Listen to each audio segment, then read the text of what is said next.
दोस्तों नमस्कार। मैं जीवन आपका स्वागत करता हूं आज के इस वीडियो में। और आज मैं लेके आया हूं आपके लिए एक खास इन्फॉर्मेशन जो प्राइवेट लाइफ इंश्योरेंस कंपनी के बारे में है। मेरे पास कई लोगों का फ़ोन आता है या कई लोग मेरे से पूछते हैं कि सर क्या प्राइवेट लाइफ इंश्योरेंस कंपनी से बीमा लेना सुरक्षित है। सर क्या प्राइवेट लाइफ इंश्योरेंस कंपनी में हमारे पैसे सुरक्षित हैं। सर क्या ये मैच्योरिटी क्लेम देगी। सर क्या ये डेथ क्लेम टाइम पे दे पाएगी। तो अगर आपके दिमाग में भी ये सारे प्रश्न आ रहे हैं तो आज मैं आपके सारे डाउट क्लियर कर दूंगा, जिससे आप ये समझ पाएंगे कि प्राइवेट लाइफ इंश्योरेंस कंपनी में पैसे जमा करना सुरक्षित है। तो बने रहें इस वीडियो में मेरे साथ और बढ़ते हैं आगे। तो आज मैं आपको बताऊंगा कि वो कौन कौन से IRDA के सेफगार्ड गाइडलाइन हैं जो ये सुनिश्चित करता है कि बीमा पॉलिसी धारकों के पैसे प्राइवेट लाइफ इंश्योरेंस कंपनी में 100% सेफ एंड सिक्योर है। तो आज हम आपको जानकारी देंगे उन 10 IRDA सेफगार्ड गाइडलाइन के बारे में, जिससे आपको ये समझ में आ जाएगा कि आपके पैसे प्राइवेट लाइफ इंश्योरेंस कंपनी में सुरक्षित हैं। सबसे पहले हम बात करेंगे IRDA के बारे में, यानी insurance regulatory development authority of India, जो कि स्ट्रिक्ट रेगुलेटर है सारी इंश्योरेंस कंपनी के लिए, चाहे लाइफ इंश्योरेंस हो, जनरल इंश्योरेंस हो या health insurance, private life insurance हो या गवर्नमेंट की लाइफ इंश्योरेंस कंपनी। सबके लिए रूल कौन बनाता है? तो वो IRDA बनाता है। तो IRDA एक रेगुलेटरी बॉडी है जो पॉलिसी धारक के हितों की रक्षा भी करता है। भारत में बीमा क्षेत्र के विकास की देखरेख करना और तेजी से विकास बनाए रखना IRDA के गठन का मुख्य उद्देश्य था। तो IRDA का गठन 1999 में संसद के एक अधिनियम IRDA एक्ट 99 के तहत किया गया था। जिस तरीके से RBI है, जो सारे बैंक्स चाहे वो प्राइवेट हो या गवर्नमेंट के बैंक हो, सबके लिए रूल कौन बनाता है? तो RBI बनाता है। उसी तरीके से सारी इंश्योरेंस कंपनी के लिए रूल्स एंड रेगुलेशन कौन बनाता है? तो IRDA बनाता है। तो बढ़ते हैं आगे। पॉइंट नंबर 2, यहां पे हम बात करेंगे रजिस्ट्रेशन और पेडअप कैपिटल के बारे में। कोई भी कंपनी इंश्योरेंस का काम अगर करना चाहती है तो उसे IRDA के पास अप्लाई करना होता है रजिस्ट्रेशन के लिए। तो IRDA रजिस्ट्रेशन करने के बाद एक सर्टिफिकेट जारी करती है और इस रजिस्ट्रेशन को हर साल रिन्यू कराना पड़ता है, या अगर जरूरत पड़े तो उसमें संशोधन भी किया जाता है। अगर IRDA इंश्योरेंस कंपनी के काम से सेटिस्फाई नहीं है तो वो रजिस्ट्रेशन को निलंबित या रद्द भी कर सकता है। तो सभी निजी बीमा कंपनियों का रेगुलेटर कौन है? तो वो है IRDA। एक बात यहां पे मैं बताना चाहूंगा कि IRDA से लाइसेंस लेने के लिए जो भी इंडियन कंपनी है उसे 100 करोड़ के पेडअप कैपिटल के साथ ये काम शुरू करना होगा। जी हाँ दोस्तों, 100 करोड़ की पेडअप कैपिटल होनी चाहिए, तभी आप इंश्योरेंस का काम यहाँ पे स्टार्ट कर सकते हैं। और साथ ही साथ अगर आपका पार्टनर कोई विदेशी इंश्योरेंस कंपनी है तो विदेशी इंश्योरेंस कंपनी का 100 ईयर या उससे ज्यादा का एक्सपीरियंस होना चाहिए। पॉइंट नंबर 3 जो बहुत ही इंपॉर्टेंट है वो है सॉल्वेंसी मार्जिन। सॉल्वेंसी मार्जिन उन प्रॉपर्टीज को कहते हैं जो कंपनी के पास सुरक्षित होता है उसकी लायबिलिटी को पूरा करने के लिए, यानी surplus against liability is equal to solvency margin. तो ये बड़ा सिंपल सा डेफिनेशन है सॉल्वेंसी मार्जिन का। तो IRDA ने सारी इंश्योरेंस कंपनी के लिए एक सॉल्वेंसी मार्जिन बनाए रखने का गाइडलाइन दिया है। वो है 150%। यानी किसी भी इंश्योरेंस कंपनी को अगर 100 रुपीज का लायबिलिटी है फ्यूचर का, तो उसके पास उसके अगेंस्ट में 150 रुपीज रिजर्व होना ही चाहिए। और इसका टाइम टू टाइम IRDA क्या करती है? ऑडिट करती है। तो सॉल्वेंसी मार्जिन किसी बीमा कंपनी के दावों को निपटाने की क्षमता को प्रदर्शित करता है। यदि किसी कारण से बीमा कंपनी दिवालिया हो जाता है, सॉल्वेंट हो जाता है, तो ये जो सॉल्वेंसी मार्जिन है ये आरबीआई को हेल्प करता है कि वो पॉलिसी होल्डर के पैसे आसानी से लौटा सके। तो सॉल्वेंसी मार्जिन बहुत ही मायने रखता है। Point number 4, policy and premium. कोई भी इंश्योरेंस कंपनी जब नई प्रोडक्ट लेकर के आती है, नई प्लान लेकर के आती है, तो उसको स्टार्ट करने के पहले, मार्केट में ले जाने से पहले आईआरडीए के पास अप्रूवल के लिए भेजना पड़ता है। आईआरडीए को ये बताना पड़ता है कि इस पॉलिसी में क्या क्या फैसिलिटी हैं, क्या क्या बेनिफिट पॉलिसी होल्डर को मिलेंगे और इसके प्रीमियम क्या हैं।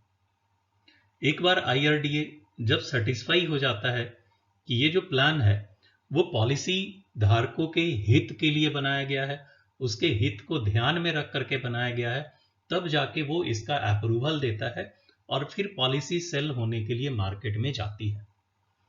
तो आईआरडीए के अप्रूवल के बगैर कोई भी पॉलिसी मार्केट में सेल होने के लिए नहीं जाती। Point number 5, IRDA regulation on investment. जो भी प्रीमियम बीमा पॉलिसी को बेच करके मार्केट से कलेक्ट किए जाते हैं, उन प्रीमियम को कहां इन्वेस्ट करना है, इसके लिए आईआरडीए ने एक गाइडलाइन जारी किया है और उसी गाइडलाइन के हिसाब से ही इंश्योरेंस कंपनी वो प्रीमियम इन्वेस्ट करती है। ट्रेडिशनल प्लान की अगर हम बात करें तो सेंट्रल गवर्नमेंट के सिक्योरिटीज या स्टेट गवर्नमेंट के सिक्योरिटीज में मिनिमम 50% इन्वेस्ट करना पड़ता है। अगर हम इंफ्रास्ट्रक्चर बॉन्ड की बात करें, जो रेटिंग एजेंसियों द्वारा कम से कम AA की रेटिंग में हो, उसमें 15% या उससे ज्यादा इन्वेस्ट किया जा सकता है। अगर हम यूलिप की बात करें तो यूलिप में जो पैसे आते हैं वो स्टॉक मार्केट में इन्वेस्ट किए जाते हैं। तो यूलिप में हम केवल इंडियन कंपनी में ही पैसा लगा सकते हैं, बाहर यानी विदेश में पैसा हम इन्वेस्ट नहीं कर सकते। साथ ही साथ जो पैसे इन्वेस्ट किए जाएंगे स्टॉक मार्केट में, वो सारी कंपनी ब्लू चिप होनी चाहिए। और ये भी गाइडलाइन है कि एक कंपनी में मैक्सिमम 10% ही टोटल फंड का इन्वेस्ट किया जा सकता है। तो इन्वेस्टमेंट के लिए आईआरडीए ने स्ट्रिक्ट रेगुलेशन बनाए हुए हैं और इन रेगुलेशन को हर इंश्योरेंस कंपनी फॉलो करती है। आगे बढ़ते हैं। Point number 6, reputation clause and death claim. बीमा अधिनियम 1938 की धारा 45 के तहत कोई भी पॉलिसी अगर 3 साल चल चुकी है तो किसी भी आधार पे जीवन बीमा पॉलिसी को इंश्योरेंस कंपनी रद्द नहीं कर सकती। इसका मतलब है कि एक बार अगर पॉलिसी शुरू हो गई या रिवाइवल के 3 साल के बाद डेथ क्लेम आया तो हर हालत में इंश्योरेंस कंपनी को डेथ क्लेम का भुगतान करना ही पड़ेगा। दूसरी बात, जीवन बीमा पॉलिसी में कोई भी डेथ क्लेम होता है, उसके सारे डॉक्यूमेंट अगर जमा कर दिए गए तो उस डेट से 30 डेज के अंदर डेथ क्लेम का भुगतान हो जाना चाहिए। एक धारा है 47, उसके सब सेक्शन 4 में यह कहा गया है कि अगर डेथ क्लेम का भुगतान करने में बीमा कंपनी की तरफ से देरी हो रही है तो बीमा कंपनी को क्लेम अमाउंट के ऊपर इंटरेस्ट का भुगतान करना होगा और ये जो इंटरेस्ट रेट होगा वो बैंक रेट के ऊपर 2% लगा के करना होगा। तो ये है रेपुटेशन क्लाउज और डेथ क्लेम, जो ये सुनिश्चित करता है कि प्राइवेट लाइफ इंश्योरेंस हो या गवर्नमेंट की लाइफ इंश्योरेंस कंपनी हो, जो डेथ क्लेम है उसे हर हालत में देना ही देना है। पॉइंट नंबर 7, री इंश्योरेंस इज मस्ट। किसी भी इंश्योरेंस कंपनी का एक लिमिट होता है, उस लिमिट से ज्यादा अगर सम एश्योर्ड या रिस्क बीमा कंपनी के पास आ रहा है तो वो उसे क्या करती है, वो री इंश्योरर के पास उसे ट्रांसफर करती है। नॉर्मली ये उन पॉलिसियों के साथ किया जाता है जिसका बीमे का राशि 50 लाख या उससे ऊपर का होता है। तो इससे फायदा ये होता है कि इंश्योरेंस कंपनी के साथ साथ जो पॉलिसी होल्डर हैं उनके क्लेम सुरक्षित हो जाते हैं। तो पॉलिसी धारक का भी क्लेम सुरक्षित होता है री इंश्योरर को ट्रांसफर कर देने से रिस्क, और जो कंपनी है इंश्योरेंस कंपनी वो भी रिस्क फ्री हो जाता कि कल को अगर क्लेम आएगा तो उसकी देनदारी जितनी है वो उतना देगा और बाकी पैसे री इंश्योरर कंपनी भुगतान करेगी। तो इस तरीके से आईआरडीए ने ये मैंडेट किया हुआ है कि देयर इज अ री इंश्योरेंस, जिससे कि पॉलिसी होल्डर और बीमा कंपनी दोनों ही सुरक्षित रहें। Point number 8, insurer can not wind up it's business. मतलब ऐसा नहीं कि आज हमने दुकान खोला और कल दुकान नहीं चल रहा है तो इसको हम बंद करके चले जाएं। चाहे कितनी भी कठिनाइयां आ जाएं, कितनी भी डिफिकल्टीज आ जाएं, इंश्योरेंस कंपनी अपना बिजनेस अपने मन से बंद नहीं कर सकती है। बीमा अधिनियम में यह कहा गया है कि यदि कोई इंश्योरेंस कंपनी अपने बिजनेस को जारी नहीं रख सकती तो उसे किसी दूसरी कंपनी के साथ मर्ज करना होगा। तो बीमा कंपनी कोई भी हो वो यहां से भाग नहीं सकती, क्योंकि यहां पे सरकार ये जिम्मेवारी ले रही है कि यदि कोई कंपनी दिवालिया हो जाती है तो उन्हें अलग कर दिया जाएगा और उनकी पॉलिसियों को किसी दूसरी जीवन बीमा कंपनी में ट्रांसफर कर दिया जाएगा। तो गवर्नमेंट यहां पे ये सुनिश्चित करती है कि कोई भी इंश्योरेंस कंपनी अगर बंद हो रही है तो वहां के पॉलिसी होल्डर के जो बेनिफिट्स हैं, जो पैसे हैं, वो 100% सुरक्षित रहे। Point number 9, obligations of rural and social sector. जब प्राइवेट लाइफ इंश्योरेंस कंपनी के लिए इंडिया का बाजार, इंडिया का मार्केट खोला गया तो ये सुनिश्चित किया गया कि जो इंश्योरेंस है उसका पेनिट्रेशन रूरल एरियाज में भी होना चाहिए, और इसके लिए सारी इंश्योरेंस कंपनी के ऊपर ये ऑब्लिगेशन लगाया गया कि उनका जो टोटल बिजनेस है उसका मिनिमम 15% बिजनेस रूरल से होना चाहिए। तो इससे ये पता चलता है कि जो गवर्नमेंट है वो जीवन बीमा का जो पेनिट्रेशन है उसको बढ़ाने के लिए प्राइवेट लाइफ इंश्योरेंस कंपनी को यहां पे लेकर आई है। खास करके जो रूरल सेक्टर्स हैं या रूरल में अगर आप देखेंगे तो आज भी वहां पे बीमा की पहुंच बहुत कम लोगों के पास है। तो ये ऑब्लिगेशन आईआरडीए ने, गवर्नमेंट ने लगाया है प्राइवेट लाइफ इंश्योरेंस कंपनी के लिए। Point number 10, insurance reimbursement. किसी भी पॉलिसी होल्डर का अगर बीमा कंपनी के साथ कोई डिस्प्यूट हो गया, विवाद हो गया और बीमा कंपनी उसका कोई सॉल्यूशन नहीं दे रही है, तो उस हालात में पॉलिसी होल्डर इंश्योरेंस अम्बर्समैन के पास कंप्लेन दर्ज करा सकता है।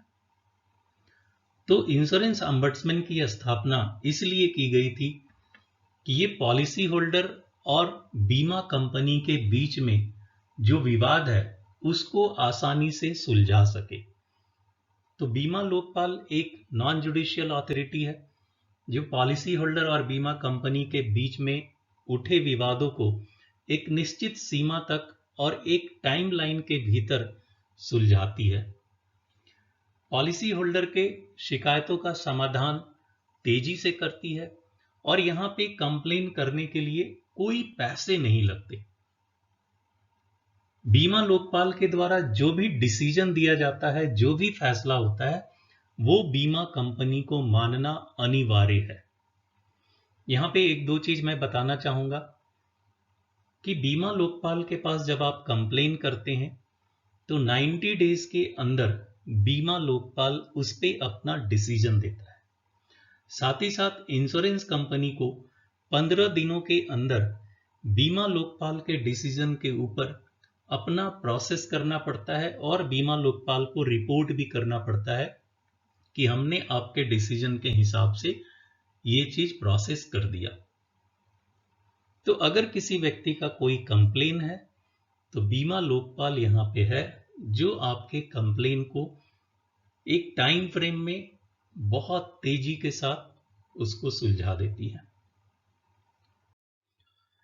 तो दोस्तों, आज के वीडियो के माध्यम से मैंने वो सारे डाउट्स जो प्राइवेट लाइफ इंश्योरेंस कंपनी के बारे में थी वो मैंने क्लियर करने की कोशिश की कि आपके पैसे 100% प्राइवेट लाइफ इंश्योरेंस कंपनी में सेफ एंड सिक्योर हैं, और गवर्नमेंट ने इसके लिए ऐसा प्रोविजन किया हुआ है कि आपके पैसे का हिसाब, एक एक पैसे का हिसाब IRDA रखती है, और आपके पैसे यहां पे बिल्कुल सुरक्षित हैं।